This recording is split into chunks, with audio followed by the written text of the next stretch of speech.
Cá estou eu, de novo com um livro, depois de tanto tempo sem vos trazer um livro que tenha acabado de ler, vim agora e desta vez com óculos, para vos falar de novo do Yuval Noah Harari. E o livro que eu tinha prometido que ia ler, que é o Homo Deus. Bom, este livro não é como um romance que nós contamos as histórias, fixamos e relatamos, no caso aqui no YouTube. Este tipo de livro é um livro com uma compreensão geral da humanidade, uma opinião muito pessoal desta historiadora, sobre a humanidade desde os primórdios até agora. Mas neste livro, ao contrário do anterior que eu falei, do Homo sapiens, ele faz uma espécie de futurologia, em que ele dá uma hipótese como será o mundo mais à frente, enfim, o mundo depois do Homo sapiens, e que será o Homo Deus. Ou seja, quando nós que já conseguimos lutar, curar quase todas as doenças ou controlá-las e algumas erradicá-las, a pobreza, a fome, a miséria está bastante debelada, há guerras, há fomes, mas tudo por causa dos governantes. Por que não tentarmos mais alguma coisa a seguir? A imortalidade.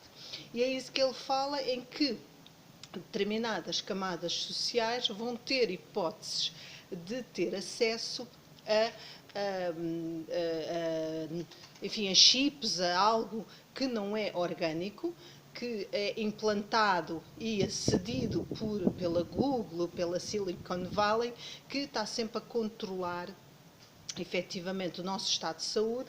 Não temos que ir ao médico, o médico pode não estar muito bem disposto a ver, não está com disposição, enquanto que aquele mecanismo está sempre a controlar o nosso estado de espírito, o nosso, não digo estado de espírito, mas o nosso estado sanguíneo, o nosso corpo, e isso tem um registro muito mais fidedigno e detectar doenças muito mais cedo.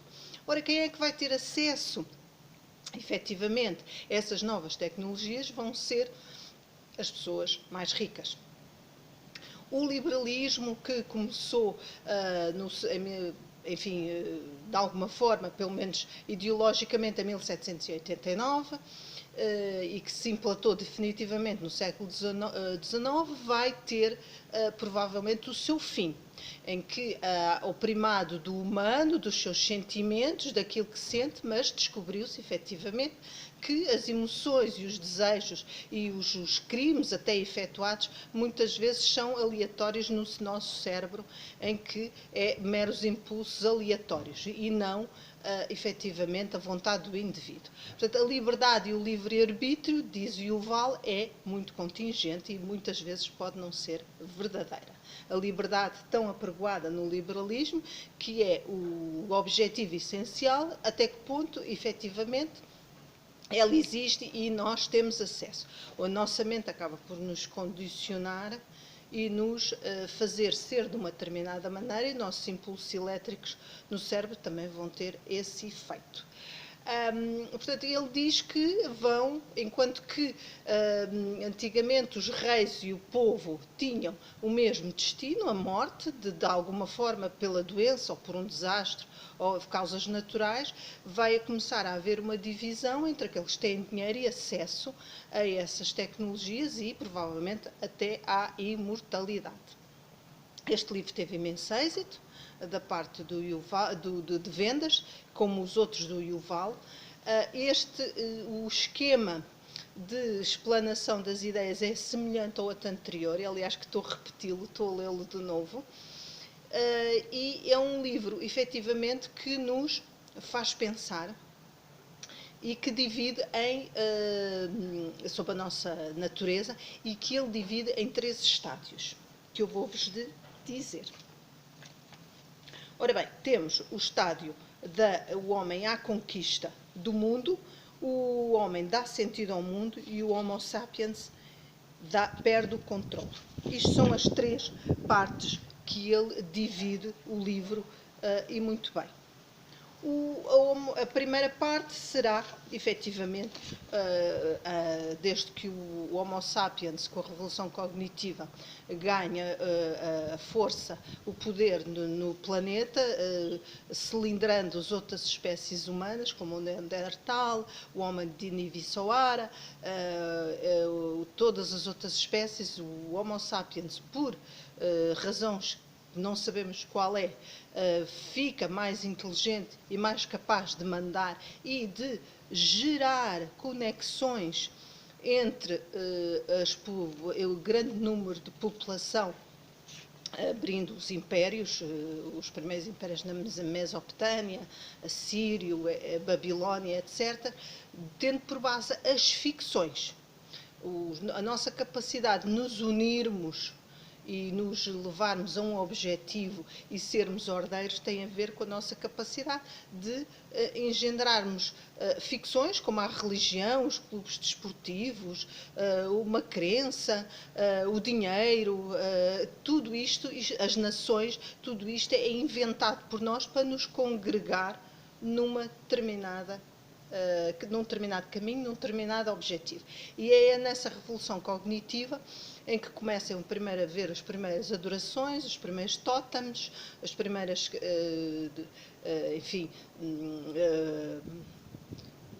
como é que eu ia dizer, onde é prestado culto e vem dar até ao mundo de hoje. E essa capacidade especial do Homo sapiens que fez com que ele abarcasse o mundo e o conseguisse dominar de uma maneira nunca vista, porque as capacidades físicas do Homo sapiens são muito limitadas, por exemplo, comparadas com um próprio chimpanzé, ou um leão, ou uma águia.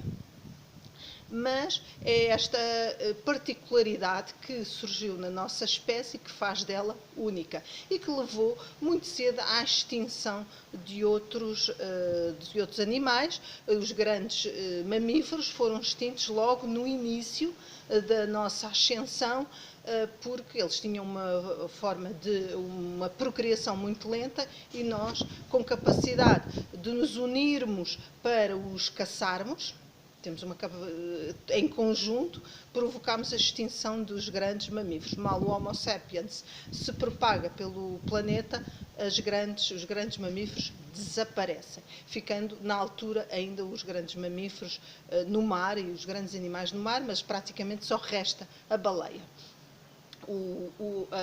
A circunferência da população no planeta é os animais que são nossos escravos, como as vacas, os burros, os cavalos, todos aqueles animais que nos servem para alimento e como animais de estimação. Depois vimos nós, outra faixa, e uma limitada ficam os animais selvagens que existiam entre de nós e que nós dizimamos.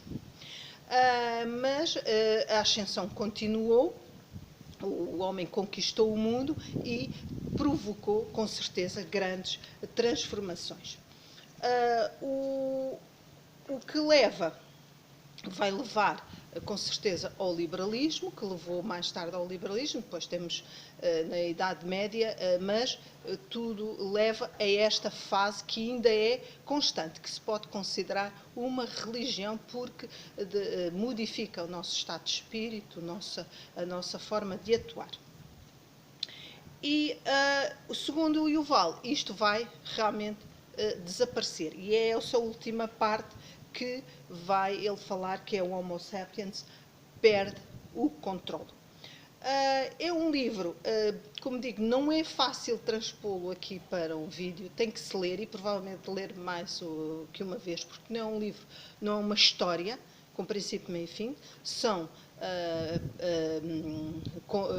crónicas ou, digamos, capítulos que disserta sobre determinada aspecto que ele quer ressaltar, mas ele dá uma visão muito interessante, sem ser futurologista, do que vai ser o futuro do Homo sapiens, que vai se transformar em Homo Deus.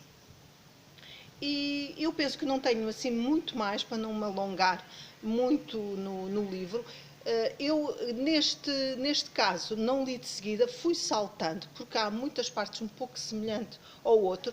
De todo, recomendo a leitura do Homo Sapiens, do primeiro livro, que eu vou deixar um link, é sem dúvida muito importante, mas este, como acrescento, também nos abre bastante o espírito.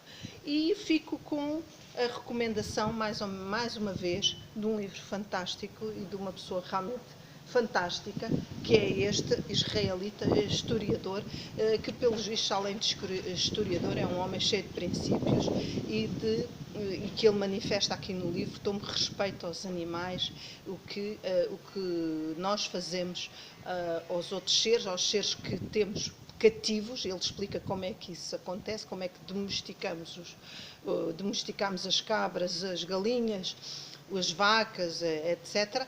Ele explica, e ele por isso é vegan e tem um cuidado e um carinho e uma compaixão muito grande pelos outros seres que não existem neste planeta e estavam cá antes de nós. E eu diria que tem que se fazer uma revolução. Houve a revolução pelos direitos humanos e eu penso que tem que se fazer uma revolução pelo direito dos animais. É a parte que é importante fazer-se neste século XXI e que já está a haver uma certa consciência em relação aos animais, à exterminação, aos maus tratos, a extingui-los, enfim, porque em último caso nós é que estamos em perigo, além de ser cruel o que nós fazemos todos os dias aos animais. E eu acho que tem que haver realmente uma revolução a esse nível no planeta, em de mudar e haver mesmo leis muito próprias para proteger os animais e ao mesmo tempo preservar o planeta, e era bom que deixasse de haver energia é baseada no petróleo, mas isso é outras coisas. Já há partidos que, pelo menos em Portugal, que preservam esse lado, ou que têm uma tendência para isso, que é o caso do PAN, mas eu penso que tem que haver um maior implemento e a consciência já se está a criar lentamente, mas está-se a criar. E isto é realmente, se vocês virem bem, é recente. Uns 5 anos, 10 anos, que esta consciência tem vindo a evoluir e tem muito mais que crescer. Mas vou-vos deixar, vou poisar o livro e até à próxima leitura, que provavelmente vai ser deste estilo, não tanto biografias e memórias. Vou ler mais este estilo de livros de história que aprecio muito. É por onde eu estou mais virada agora. Beijinhos, obrigada por me escutarem até ao fim. Subscrevam, comentem. Eu sou a Jo Pereira. Até à próxima!